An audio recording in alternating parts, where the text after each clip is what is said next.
Good morning, everyone. My name is Parikshit Kumar. I'm the community head at the C-Suite Circle, and today I'm joined by Pooja Chatrath, CIO at Oncquest Laboratories. She has more than 2 decades of work experience with working with organizations such as Cryobia Biotech Private Limited, Dr. Lalpad Labs, and more. Welcome, ma'am. It's a pleasure to have you today. Same with me. Thank you for inviting me, host. In this special podcast of International Women's Day, we will be discussing leadership, modern workplace, and life. So, to begin with, ma'am, I would like to ask you the first question. In your experience, what leadership trait is often most overlooked? Yeah, so if we talk about leadership traits which are overlooked, so few of them could be active listening, it could be vulnerability. I would regard them as overlooked because people feel or leaders feel that they are active listeners, but actually active listening is not that you're just hearing to what your subordinates or what your peers are trying to say.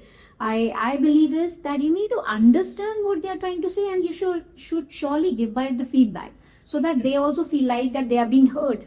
So that is one of the things I believe. Second is, if we talk about vulnerability, so there also it's like people they don't accomplish, or I would say they don't claim about their mistakes or emotional things. They don't want to admit it. So that is also one of the things which leaders actually don't look forward for. So if we work on these are surely the things which can be overlooked. Okay. So, ma'am, to the next question I would like to ask is what do you find most challenging about negotiations? With the experience, as you just mentioned, 20 plus years of experience, now negotiation for me is not such a hard book. But yes, surely what I would say on this is what happens is sometimes it's a fear of rejection, wherein we are not prepared with what the other person is expecting, and it's like an inner belief or an instinct that we might get rejected or we are not overheard. So that is one of the things. And again, sometimes for demonstration, what I would like to add is what we believe is, I believe we don't value our worth. That is one of the things. If I talk about my past experiences also, today asking for my worth is not so difficult as compared to which would have been around 10 years back. So we undervalue ourselves. That is one of the things which I believe women especially do. So, time plays a crucial factor. 100%. With experience, you learn a lot. So, going to the next question, ma'am. What's the one thing that boosts your productivity the most at work? Well, I'm a strong communicator, I would say. So that is one of the things, and I believe in collaboration. So these are things which have helped me a lot, and I believe in communicating a lot. I always tell my teams also to do it, because this on some way or other helps you in gaining the confidence of the other people in the organization and building your network. This is one of the things which has helped me a lot. Second thing is what I always advise other women, whether they are in IT or any of the field, is creating your supportive system. You need to have that strong supportive system around, which helps you a lot. Sometimes they care as your mentors, and sometimes we need to maintain our work-life balance. So what happens is, if you have a supportive system, you can vent out your things as well as you can get guidance from them. So both the things can be managed. So we need to have it. Understood. So, ma'am, the next question is focused towards technology. You are seeing this shift of technology where AI and Gen AI is most talked about topic in 2025. So, if I would like to ask, how do you see AI enhancing your role as a CIO in the coming years? See, first of all, I'm not at all fearful of AI. So that's the thing, because I am a strong believer that AI can work best with HI, which is human intelligence. Now, where CIOs can benefit from it is like the lot of predictive analytics that can be done with AI. So you can make right decisions. You can help your organizations to make right decisions. This is the data wherein which AI can help us in. As far as, because the behavior analysis and everything, you can get to know what customer is expecting. So personalized customer experience can also be one of the greatest things that AI can help us. And I think every CIO right now is working for this customer experience only. So we need to help business to grow. So somewhere or other, CX is one of the major KPI for all of us. So this could be one of the things.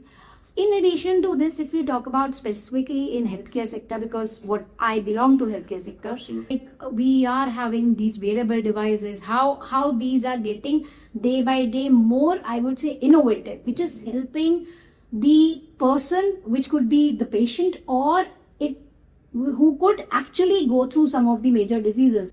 Great perspective, ma'am. Thank you for sharing that. What is the biggest challenge that women face in workplace dynamics with compared to men? I would say yes, we need to create a place which is not the scene which happens mostly with men. So we need to get our chair in the boardroom. That's the kind of situation that surely women faces. But yes, with time this has also changed. So with time I've seen the organizations are now they have started working on the diversity, and that is one of the very good point I would say for the growth of the women. Another major difference is if a woman, it is like either they are treated as too emotional, Yes. or if they are assertive. So in that case, if they are too assertive, they'll be called as aggressive, and if they are not, so they will be called as weak. So this is one of the criteria which I haven't understood till date. Why such kind of tagging is being given specifically to women, when on the same hand, if men are doing the same things, they are not regarded as something with the tagline. So that these are some of the things which I believe with the time, most probably this would also change, because men these days are also they've also started accepting, which was not the case if I say 10 years back. 10 years back. Yeah. Absolutely, absolutely. Very rightly pointed, I would say. And I would like to add a question to this, stating on the positive side, since you yourself are a CIO and there are a majority of women leaders coming up front, what do you see as the positive change in being women in the workplace dynamics on the technology front? As we Yeah. discussed about the challenges. 100% it has come up. If I talk, I'll just give you an example. 5 years back, if I would have started the networking and training the events, so we could hardly see one or two women in the events. At least from one or two, we have moved up to at least 7 to 8, or sometimes 10 also. So which is again one good thing which has started, and women have started coming up. They are like work life balance, they have started maintaining that. So that is good thing. And women mentoring women, that is also one positive change which is happening, and which is actually a very big positive change. Men mentoring women was always there, because whoever has exceeded for sure, but women mentoring women has started, and which will help everybody in the long run. That's a very strong point that you have said, that men mentoring women was something that we have witnessed before, Yeah. but now the dynamic says that even empower women, Speaking on that. Yeah, 100%. Okay. So, ma'am, as we wrap up, I would like to ask you the final question. Beyond the boardroom and IT decisions that you go through, what brings you the greatest joys in life? If you could give us few examples, one or two, which will help us understand. The first one would be the time with my family, for sure. So that brings the greatest joy to me, because when you are in a working scenario, and especially in IT, when you're working 24/7, so whatever quality time you get, that's actually blessing for me. So I love being with my family, with my it is not just my immediate family members, it's my cousins, everybody. I am a person who's always happy with people around. So with my friends, that is also one of the things. I'm a spiritual person, so God has blessed me a lot, and if I could give back something to society, that is again a blessing for me. So I love doing that. Whatever small help I can do, give back to society. That's the only target that I have in my life. I enjoy singing at my place, and I enjoy music when I'm driving. So